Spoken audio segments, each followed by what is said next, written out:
पाहुणे म्हणून आलेले पाहुणेगण भास्कर अमृत शिरसाट आणि आपल्या समाजाचे थोडा सांभाळणारे राजकीय नेते, राजकीय पुढारी म्हणजेच आपले चोपड्याचे आणि आमचे दाजी लागतात, माझे भुवा लागतात, रवी वाघ, तसेच आपल्या तावसे गावातील राजकीय क्षेत्रातील धुरा सामान्यारे बापूसाहेब प्रभाकर धनसिंग शिंदे आणि येथे जमलेले माझे सर्व समाजातील लोकांना, युवतींना आणि माझ्या समाज बांधवांना मानाचा सन्मानाचा क्रांतिकारी जय देव.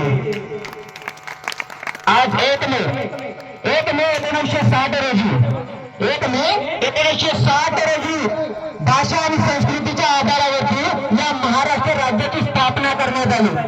भाषा आणि संस्कृतीच्या आधारावरती या महाराष्ट्र राज्याची स्थापना करण्यात आली आणि या महाराष्ट्र राज्याने देशाला दाखवून दिलं की आज देशाचा केंद्रबिंदू मराठी अस्मिता असणारा राज्य आज देशाचा अर्थव्यवस्थेचा केंद्रबिंदू बनलेला आहे. आणि एवढं नाही तर या महाराष्ट्र राज्याने सामाजिक, आर्थिक, शैक्षणिक, राजकीय, कृषी, औद्योगिक आणि पर्यटन क्षेत्रामध्ये देखील देशामध्ये स्थान मिळवलेलं आहे.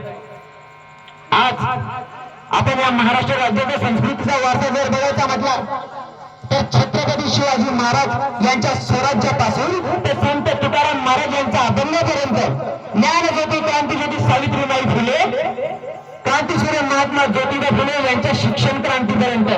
आणि एवढंच नाही तर समाज प्रबोधनापासून म्हणजे संत गाडगे बाबा यांच्या समाज प्रबोधनापासून तर महामानव डॉक्टर बाबासाहेब आंबेडकर यांच्या संविधान रचनेपर्यंत हा आपला महाराष्ट्र राज्याचा वारसा आहे. आणि या महाराष्ट्र राज्याने, या महाराष्ट्र राज्याच्या भूमीमध्ये अनेक थोर संत महापुरुष होऊन गेले आणि प्रत्येकाने आपल्या वर्चस्वाच्या, कर्तृत्वाच्या जोरावर या राज्याची आणि या देशाची नवीन ओळख निर्माण करून दिलेली आहे.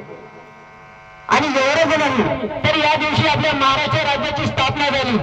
म्हणूनच राज्याचा अभिमान आणि काम करणाऱ्या कष्टकरी शेतकऱ्यांच्या हाताच्या श्रमाचा सन्मान हीच आपली महाराष्ट्राची संस्कृती शिकवते. आज 1 मे आणि 1 मे म्हणजेच महाराष्ट्र दिन. या दिवशी महाराष्ट्राची स्थापना झाली आणि दुसरं म्हणजे कामगार दिन म्हणून ओळखला जातो.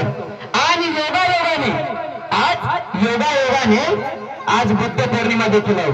या बुद्ध पौर्णिमेला बुद्ध धर्मामध्ये वेगळे स्थान, वेगळं महत्व देण्यात आलेलं आहे. सिद्धार्थ गौतम बुद्ध यांचा जन्म याच बौद्ध पौर्णिमेला झालेला होता.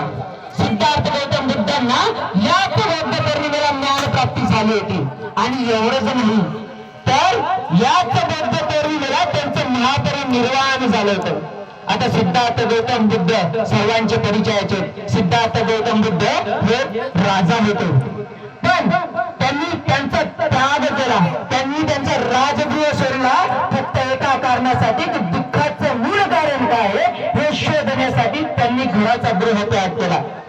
आणि गृह त्याग केल्यानंतर संन्यासी अवतार घेतल्यानंतर बुद्ध गयाला गेल्यानंतर बोधी वृक्षाखाली त्यांना ज्ञानप्राप्ती झाली.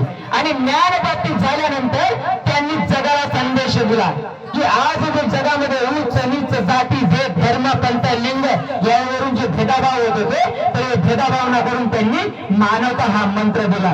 आणि एवढंच नाही तर त्यांनी देशाला देखील मूळ मंत्र दिला. आणि तो मूळ मंत्र होता प्रज्ञा, सेवा आणि करुणा. म्हणजेच तुम्ही जगाला तुम्ही काय देताय. ज्यावेळेस महामानव बोधिसत्व डॉक्टर बाबासाहेब आंबेडकरांना विचारण्यात आलेलं होतं की तुम्ही एवढा त्याग कशासाठी केला, कारण ते असंच भटकंती करत असताना वैशाली नगरीमध्ये गेले होते. आणि तुम्हाला सर्वांना माहिती, तुम्ही गाणं देखील ऐकतात, ख्यात पावली ती वैशाली नगरी वैभवशाली, त्या नगरीची रूप गर्जिता नर्तकी अमृत पाली, शरण बुद्धाला आली, शरण बुद्धाला आली. कशासाठी शरण बुद्धाला आली होती याचं कारण तुम्ही पाहिलं का. फक्त आपण गाणे ऐकतो पण त्या गाण्यांचा रस किंवा त्या गाण्यांचा अर्थ आपण समजून घेत नाही. आणि त्या वैशाली नगरीमधली ती नर्तिका, आता त्या नर्तिकेचा विषय असा होता, त्यांच्या जीवनामधली एक छोटीशी गोष्ट सांगतो की ज्या वेळेस भटकंती करत तिथे गेले तर त्यावेळेस त्या आजूबाजूच्या एरियामधले, परिसरामधले राजे त्या नर्तकीला बघण्यासाठी जात होते. ती एवढी सुंदर होती, एवढी रूपवान होती, एवढी धनवान होती. आणि त्या नर्तकीला हमने वहां पालित के रखा है, सारा कारवा मैंने संभाल के रखा है. आपण म्हणतो ना की या भिंतीला, घराच्या प्रत्येक भिंतीला असं वाटतं की हे घर ही भिंत माझ्यामुळे उभी आहे, तसं तिला भ्रम झालेला होता. आणि त्या भ्रम तोडण्यासाठी तिथे भटकंती करत असताना तथागत महाकारुणिक गौतम बुद्ध गेले. आणि ज्या वेळेस तथागत गौतम बुद्धांचं तेज पाहिलं, ज्या वेळेस तथागत गौतम बुद्धांची वार्ता तिला लागली, त्यावेळेस ती बोलली की एवढा महान तत्वज्ञानी कोण आलेला आहे, कोण आहे पुरुष, तर ती पाहण्यासाठी गेली. आणि पाहण्यासाठी गेल्यानंतर ती मोहित झाली. तिने तथागत गौतम बुद्धांना आमंत्रण दिलं की हे पुरुष तुम्ही माझ्या घरी जेवायला या. पण ती नर्तकी असल्या कारणामुळे आजूबाजूच्या परिसरामध्ये बातमी होती की नर्तकी आहे, तिच्या घरी जायचं नाही, तिच्या घरचं पाणी घ्यायचं नाही. आणि या नर्तकीसाठी ज्या वेळेस लोकांच्या मनामध्ये तिच्या बाबतीत अपशब्द निघायचे, त्यावेळेस तथागत महाकारुणिक गौतम बुद्धांनी तिला होकार दिला की मी येतो, मी भजनाचा आनंद घेतो. त्यावेळेस आजूबाजूच्या राजांना ही बातमी लागली. बातमी लागल्यानंतर आजूबाजूचे राजे होते तथागत गौतम बुद्धांजवळ गेले आणि त्यांना सांगितलं की तुम्ही एवढे योगी पुरुष, एवढे तत्वज्ञानी माणूस, महापुरुष, तुम्ही आज त्या नर्तकीच्या घरी जेवायला जाणार आहात. तथागत गौतम बुद्ध सांगतात तुम्ही तिला शब्द दिलेला आहे आणि त्या शब्दासाठी मी त्या घरी जेवायला जाणार आहे. तिला असं वाटलं ती जमात होती की तथागत गौतम बुद्ध येतील, माझं या राजगृह बघतील, माझं धन दौलत बघतील, माझं सौंदर्य बघतील आणि यांच्या मनामध्ये देखील लालसा उत्पन्न होईल. पण तथागत गौतम बुद्ध तिच्या घरी जातात. घरी गेल्यानंतर भोजनाचा आनंद घेतात आणि जेवण झाल्यानंतर तथागत गौतम बुद्ध तिला म्हणतात धन्य होय माते. हे शब्द आहेत पाच तिथे हृदयावरून येते की आतापर्यंत या पुरुष प्रधान संस्कृतीने मला एका नर्तकीच्या रूपामध्ये पाहिलेले, मला या नर्तकीच्या रूपामध्ये यांनी पाहिलेले, माझं एवढं धन दौलत लुटणारे लोक आणि त्यांच्यामधला हा युग पुरुष, हा महान संत येऊन मला सांगतो की धन्य होय माते. की तथागत गौतम बुद्धांना म्हणतो की भगवान मी तुम्हाला शरण येतो.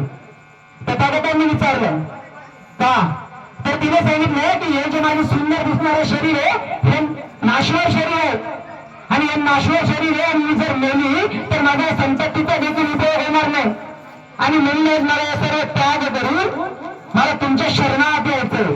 आणि तथागत गौतम बुद्धांनी पहिली भिक्षुणी बनवली, ती होती नर्तकी. तिचं नाव काय होतं सर्वांना माहिती आहे, काय नाव होतं? वैशाली नगरीमधली नर्तकीचं नाव काय होतं? आम्रपाली. सर्वात पहिली नर्तकी आज तथागत गौतम बुद्धांच्या सानिध्यामध्ये आल्यानंतर पहिली भिक्षुणी बनली आणि तिने त्या भिक्षुणींना तिच्या आंब्याचं वन देखील दान देऊन टाकलं. ही कहाणी हे गाण्याच्या माध्यमामधून आनंद शिंदे सरांनी तुमच्यापर्यंत पोहोचवलेले, पण तुम्ही त्या शब्दांचा गाण्यांचा अर्थ समजून घेतलेला नाही. आणि असं या शुभ दिनी आपण इथे सर्व उपस्थितीत आहोत आणि आपल्या सर्वांचा उपस्थितीमध्ये मी आता जसं तुमचा वेळ न घेता कार्यक्रमाला सुरुवात करतो. एक छोटीशी तुम्हाला मी माध्यम सांगितलं की तथागत गौतम बुद्ध, सिद्धार्थ गौतम बुद्ध तसे महान गौतम बुद्ध झालेले होते. घेतात तुम्ही माझी चुकीची मिसाल आहे, अरे घेतात तुम्ही माझी चुकीची मिसाल आहे, माणूस बारकाने विद्रोही बघताय, माणूस बारकाने विद्रोही बघताय. की अंगात माझ नाही माझ्या शब्दात जोर आहे, की अंगात माझ नाही माझ्या शब्दात जोर आहे, शस्त्राशिवाय लढतो मी बंडखोर आहे. शस्त्रा